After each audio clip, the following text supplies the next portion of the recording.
Hey, Craig here. So in this video I'm working on a new set of pressed dies. I just thought I'd show you some of the changes I've made since the last time I was making them. All right? Now this is going to be a forming die set similar to this one right here that I made recently. These are basically inserts that go into a die set, like an interchangeable die set. So in the past, to make these, I usually use these what they call modular clamps.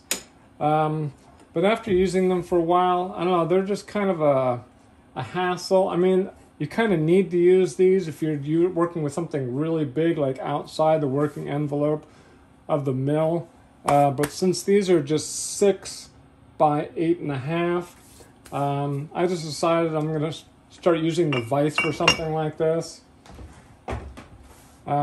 Basically, I just took the back jaw and stuck it on the back side. I left this on the inside, and I just adjusted the position of the vise back so it's still within the working envelope of the mill. So I set my zeros in Fusion 360 on the top center here. I used to set it in the back corner, but with fluctuations in stock size, you know, you'd have more engagement on one side than the other, so I basically just do the center there. I still use the Tormach passive probe. I actually had some problems with this before. The stylus kept breaking, so it turned out that there's a loose connection up in the connector right here, so I had to resolder that. Everything's been fine since. I started getting these from Amazon next day, so that works out pretty good.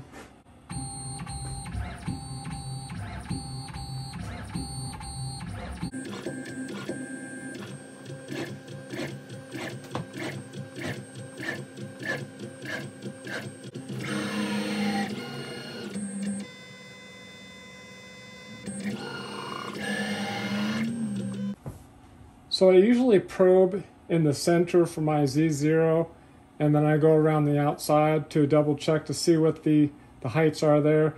In this case, this backside is maybe 6 or 7 thousandths high, which should be fine because I'm facing off 20 thousandths, so.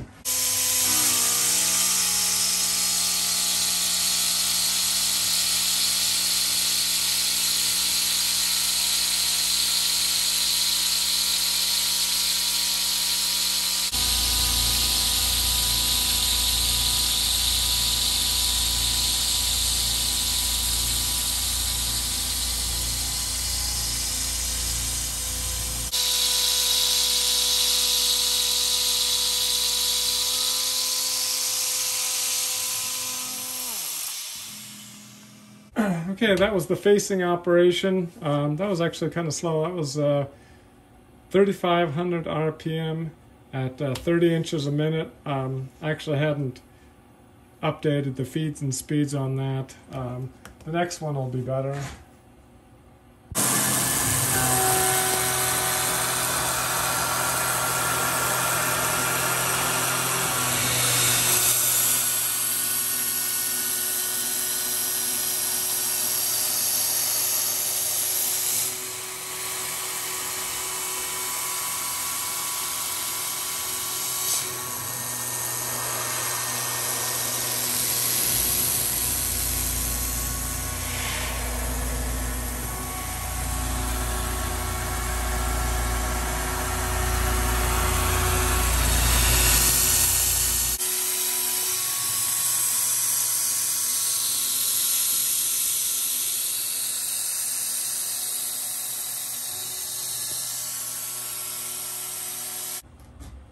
Okay, well that went pretty quick.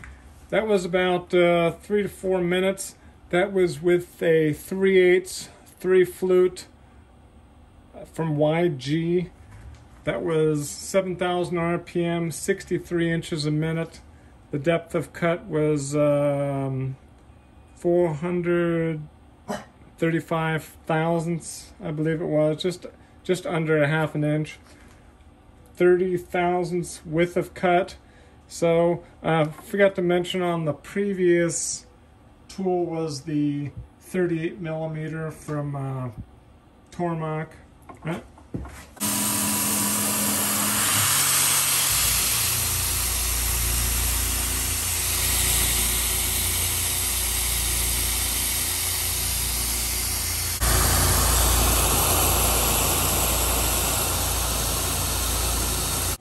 That was just a slight chamfer there to break the edge. That was, I believe it was 5,000 RPM, 20 inches a minute. Right?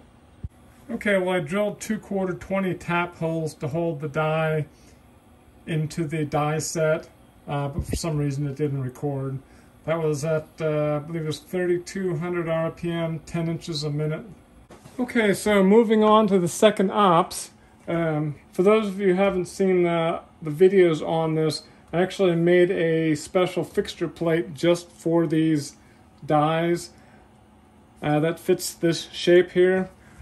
Since I changed the stock size, I actually have to notch these out with the bandsaw for the Allen to be able to reach these screws. So the major change I'm making on this is on the roughing.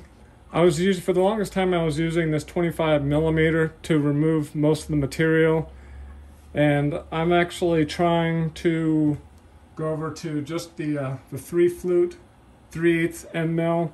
On CAD Infusion 360 it shows it's like 10 minutes faster.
Sorry, it looks like my camera lens got all foggy earlier. Got it cleaned off now, so... Right. Okay, well that went pretty smoothly. That was about, I don't know, 22 minutes or something like that. That was with the 3 flute 3/8 end mill from YG. That was at 7,000 RPM, 63 inches a minute. The depth of cut was, I think it was about just under 3/8 of an inch, like 300 thousandths. The step over, the width of cut was, I believe it was 60 thousandths. So it was just over 1 mmR.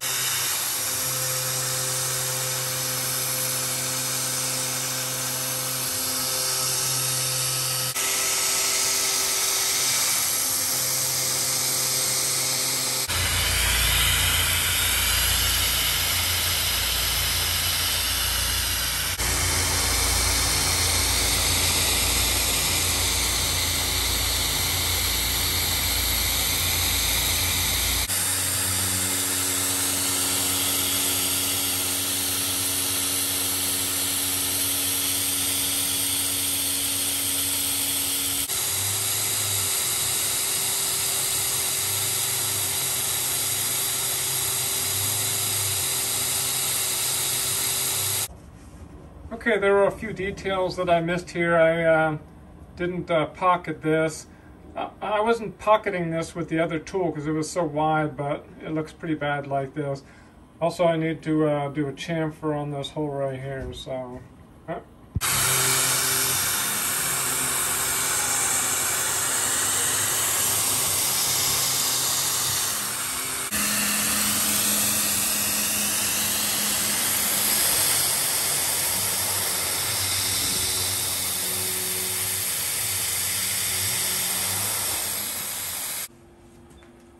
Okay, well, it's all done. Yeah, just loosen the Mighty Bite clamps here. Now there's usually coolant underneath this and it's really hard to get out. But the easiest way to do that is to just blow air underneath and it just pops right up.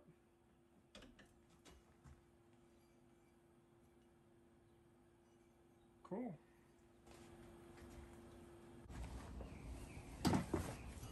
I'll show you how this fits in here. Right now there's a curving die in here for curving sheet metal. This just slips right in there. Since it's on the bottom, it doesn't need to be attached, just is held in there by gravity. So, all right, well, the next thing to do is to do the mating upper one. All right. So I've gone ahead and made the upper die off camera. Now I'm getting ready to go ahead and test it. Put the bottom one in, went ahead and tap the holes. This just gets pushed there. The holding screws in. All right. I'm just going to go ahead and put my blank stock in there.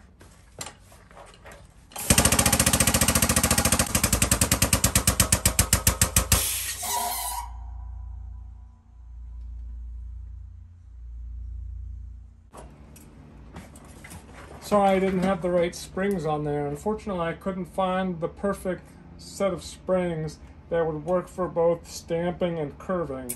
So I've got the stamping springs on there. Let's try this again. It didn't go down all the way.